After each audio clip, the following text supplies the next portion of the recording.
أعوذ بالله من الشيطان الرجيم. بسم الله الرحمن الرحيم.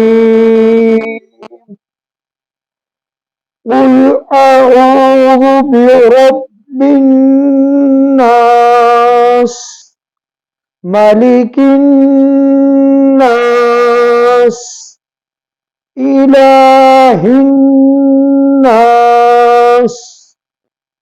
من شر الوسواس الخناس الذي يوسوس في صدور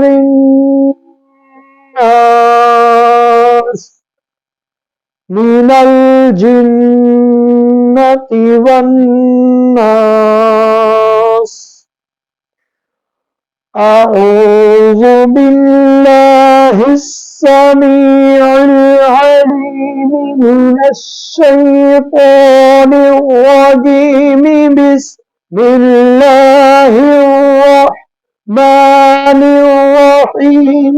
قل أعوذ برب الناس، ملك الناس، إله الناس، من شر الوسواس الخناس الذي يوسوس في صدور الناس من الجنة والناس.